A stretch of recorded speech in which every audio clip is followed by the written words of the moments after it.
नमस्कार प्रिय दर्शक बंधु मु अजय मिश्र स्वागत करुछि विधि विधान ओडिया चैनल पुणी एक नूतन अध्याय दर्शक बंधु आमे समस्ते पानीर शक्ति संबंध में अवगत। पानीर अन्य नाम जीवन। जड़े प्राप्तवयस्क व्यक्ति शरीर में 60 भाग जल थाए। जड़े व्यक्ति बिना खाद्य गोटे सप्ताह रही जापे किंतु पानी बिना गोटे घंटा रहा असंभव। सेथिपाई तो पानी को कहुए जीवन। केवल एतिकी नुहे जन्मर मृत्यु पर्यंत सबुठारे पानीर लोड़ा होता है। पानी मध्य पवित्रता दे थाए। व्यक्तिटीए पानी रे गाधोई सारिबा पर समस्त मांगलिक कार्य अंशग्रहण करने योग्य विवेचित होता है। कौन जिनिस कौन स्थानर शुद्धता आनिबा निमंते पानीर एकांत लोड़ा होता है। आज से पानी द्वारा किपरि आमर समस्त मनस्कामना पूर्ण करा जाय परिबो से विषय रे जानिबा। ता पूर्व कही रखी कि दर्शक बंधु जदि आपण एपर्यंत मोर चैनल टी को सब्सक्राइब करना दयाकोरी चैनल टी को सब्सक्राइब कर दिंतु। पाखे थिबा बेल आइकन को क्लिक कर दिंतु। फल मु अपलोड कर समस्त शिक्षणीय वीडियोर नोटिफिकेशन आपण सर्वप्रथमे पाइपर।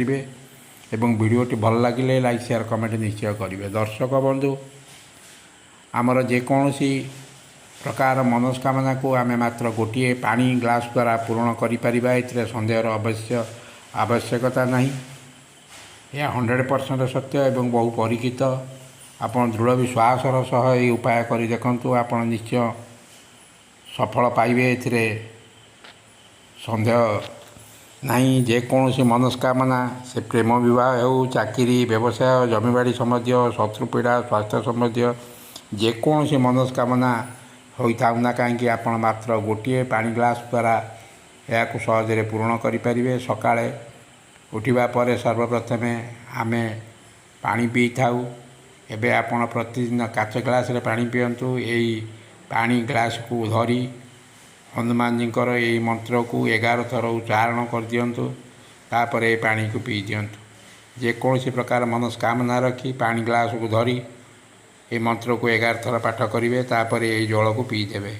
प्रतिदिन सकाळे यहीपरि करेंगे। जाना मंत्रटी को मंत्रटी यहीपरि ओम तेजसे नमः, ओम तेजसे नमः, ओम तेजसे नमः, ओम तेजसे नमः, ओम तेजसे नमः, ओम तेजसे नमः, ओम तेजसे नमः, ओम तेजसे नमः, ओम तेजसे नमः, ओम तेजसे नमः, ओम तेजसे नमः। पानी ग्लास को धरिवे। यहीपरि ये मंत्रटी को 11 थर पाठ करेंगे।